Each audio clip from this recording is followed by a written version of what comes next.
മാമ്പഴ പുളിശ്ശേരി ഇഷ്ടമുള്ള ആളുകളുണ്ടോ? മാമ്പഴ പുളിശ്ശേരി ഇഷ്ടമുള്ള ആളുകളൊക്കെ ഉണ്ടെങ്കിൽ ഇതുപോലെ ഒന്ന് ഉണ്ടാക്കി നോക്കട്ടോ. നല്ലൊരു ടേസ്റ്റാണ് കേട്ടോ. അപ്പം നല്ല മാമ്പഴ സീസൺ അല്ലേ?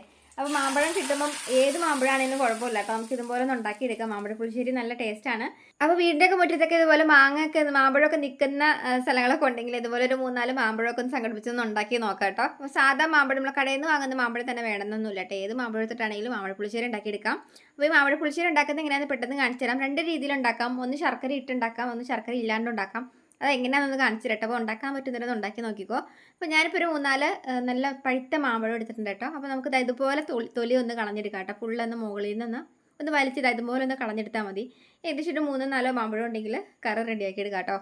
ഞാനിപ്പം എല്ലാം ഒന്ന് ഇതുപോലെ ഒന്ന് കളഞ്ഞെടുത്തിട്ടുണ്ട് കേട്ടോ. ഇനിയിപ്പം നമുക്ക് ഒന്ന് ചട്ടിയിലേക്ക് ഇട്ട് കൊടുത്തിട്ട് നമുക്ക് അതിനകത്തേക്ക് ഫസ്റ്റിൽ തന്നെ മുളക് പൊടി ഇട്ട് കൊടുക്കാം കേട്ടോ. അപ്പം എരിവും ഇത്തിരി പുളിയും കൂടുതൽ കിട്ടണമെന്നുണ്ടെങ്കിൽ ഇത്തിരി മുളക് പൊടി കൂടുതൽ ഇട്ട് കൊടുക്കാം. അപ്പം ഞാനിപ്പോൾ 2 സ്പൂണോളം മുളക് പൊടി ഇട്ട് കൊടുത്തിട്ടുണ്ട് കേട്ടോ. ഇനിയിപ്പോൾ ഏകദേശം ഒരു സ്പൂണോളം മഞ്ഞൾപ്പൊടി ഇട്ട് കൊടുത്തിട്ടുണ്ട്. ശർക്കര ഇടണം എന്നുള്ള ആളുകൾക്ക് വേണമെങ്കിൽ ശർക്കര ഇട്ട് കൊടുക്കാം. പക്ഷേ ഞാൻ വീഡിയോയ്ക്ക് വേണ്ടി മാത്രം ശർക്കര ഇട്ടതാണ്. കാരണം ബ്രാഹ്മിൻസൊക്കെ ഈ ഒരു മാമ്പഴ പുളിശ്ശേരിയിൽ ശർക്കര ഇടാറുണ്ട്. ഇനിയിപ്പം എൻ്റെ അടുത്ത് തന്നെ എന്താ ശർക്കര ഇടാത്ത എന്താണെന്ന് ചോദിച്ചാലോ എന്നോർത്ത് പേടിച്ചിട്ട് മാത്രം ഞാൻ ശർക്കര ഇട്ടെന്നുള്ളൂ കേട്ടോ. അപ്പോൾ ശർക്കര എനിക്കിടുന്ന ഇഷ്ടമൊന്നുമില്ല. നിങ്ങൾക്ക് വേണമെങ്കിൽ മാത്രം ശർക്കര ഇട്ടാൽ മതി. ഇനി നമുക്ക് വേണമെങ്കിൽ ഇതുപോലെ വേണമെങ്കിലല്ല ഉപ്പിട്ട് കൊടുക്കണം കേട്ടോ. ഉപ്പും കൂടെ ഇട്ട് കൊടുത്തിട്ട് നമുക്കിത് ഇതുപോലെ ഒരു ഇത്തിരി വെള്ളം ഒഴിച്ചിട്ട് നമുക്കിത് അടുപ്പിലേക്ക് ഇട്ട് വെച്ചിട്ട് ഒന്ന് തിളപ്പിച്ച് വേവിച്ചെടുക്കാം കേട്ടോ. ഞാനിപ്പോൾ ഇത്തിരി കറിവേപ്പിലയും കൂടെ വാരിയിട്ടിട്ട് ഒന്ന് മൂടി വെച്ചിട്ട് ഒന്ന് വേവിച്ചെടുക്കുന്നുണ്ട് കേട്ടോ.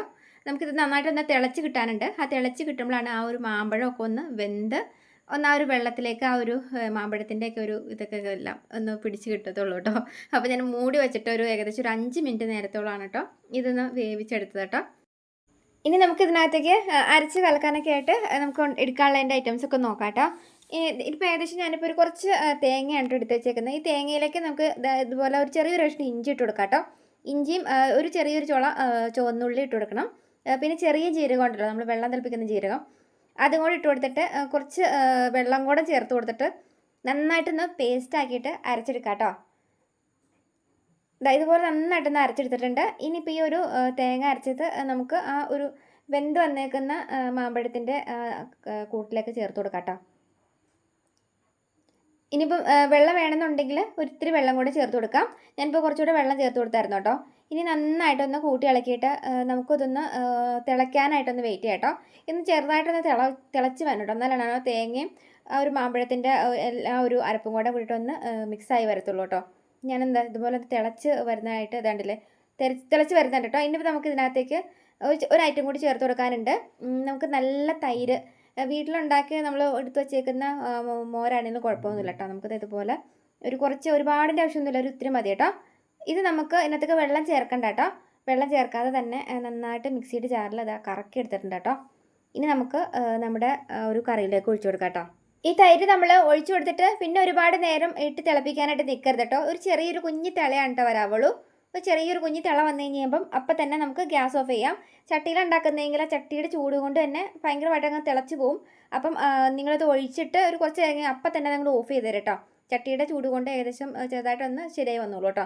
ഞാനതങ്ങ് ഓഫ് ചെയ്തു. ഇനി നമുക്ക് താളിച്ചെടുക്കാം കേട്ടോ. താളിച്ചെടുക്കാനായിട്ട് ഫസ്റ്റിൽ തന്നെ നമുക്ക് ഇതുപോലെ ഇച്ചിരി കടുക് പൊട്ടിക്കാം. അതിനുശേഷം നമുക്ക് ഇതുപോലെ കുറച്ച് ഉലുവ ഇട്ട് കൊടുക്കാം കേട്ടോ. ഉലുവ ഇട്ട് കൊടുത്തിട്ട് നമുക്ക് വറ്റൽമുളക് ഒരു 5-6 വറ്റൽമുളക് കൂടി ഇട്ട് കൊടുക്കണം. ഇനി നമുക്ക് കുറച്ച് കറിവേപ്പിലയും കൂടെ ഇട്ട് കൊടുക്കാം കേട്ടോ. ഈ ഒരു കറി നമ്മൾ ഇപ്പോൾ വച്ചിട്ട് ഉച്ചയ്ക്കൊക്കെയാണ് വയ്ക്കുന്നതെങ്കിൽ വൈകുന്നേരം ആകുമ്പം ഈ ഒരു കറി എടുത്ത് കൂട്ടാനായിരിക്കും കൂടുതൽ ടേസ്റ്റ് കേട്ടോ. കാരണം ആ മാമ്പഴമൊക്കെ ഇരുന്ന ഒരു കറിയിലൊക്കെ ഇരുന്ന് സെറ്റായി കിട്ടിക്കഴിഞ്ഞപ്പം കറി കൂട്ടാനായിട്ട് നല്ല ടേസ്റ്റ് ആയിരിക്കും കേട്ടോ. അപ്പോൾ നിങ്ങൾക്ക് ശർക്കര ഇടണമെന്നുള്ളവർക്ക് ശർക്കര ഇട്ടാൽ മതി. കാരണം ശർക്കര ഇട്ട് കഴിയുമ്പോൾ എന്ന് പറയുമ്പോൾ ആ ഒരു കറിക്ക് ചെറിയൊരു പുളിപ്പല്ല, ഒരു മധുരപ്പും കൂടെ വരും. അപ്പോൾ അങ്ങനെ വരുമ്പോൾ ചിലർക്ക് ഒരു കറി ഇഷ്ടപ്പെടാതെ വരും. അപ്പം നിങ്ങൾ ശർക്കര ഒഴിവാക്കിയിട്ട് വയ്ക്കുവാണെങ്കിൽ കറി സൂപ്പർ ടേസ്റ്റ് ആയിരിക്കും കേട്ടോ. അപ്പോൾ ഞാൻ എൻ്റെ ഇഷ്ടമാണ് ഞാൻ പറഞ്ഞത്. അപ്പോൾ നിങ്ങൾക്ക് ശർക്കര വേണമെന്നുണ്ടെങ്കിൽ ശർക്കര ചേർത്ത് കൊടുത്ത് ഉണ്ടാക്കിയെടുക്കാം കേട്ടോ. അപ്പം ഇതുപോലെ ഉണ്ടാക്കി നോക്കി കഴിച്ചിട്ട് ഇഷ്ടപ്പെട്ടായിരുന്നോ, കറി എങ്ങനെ ഉണ്ടായിരുന്നു എന്നൊന്നും പറയണം കേട്ടോ. അപ്പം നല്ലൊരു വീഡിയോ വീണ്ടും കാണാം. ഫോളോ ആത്ത ഫ്രണ്ട്സിനെ ഒന്ന് ഫോളോ കൂടി ചെയ്ത് വയ്ക്കാൻ മറക്കരുത് കേട്ടോ. അപ്പം വീഡിയോ ഇഷ്ടപ്പെട്ടു ഉപകാരപ്പെട്ടു എന്ന് തോന്നിയിട്ടുണ്ടെങ്കിൽ എല്ലാ അമ്മമാർക്കും ഒന്ന് ഷെയർ ചെയ്യാൻ മറക്കരുത്. പിന്നെ നല്ലൊരു വീഡിയോ വീണ്ടും കാണാം. ബൈ.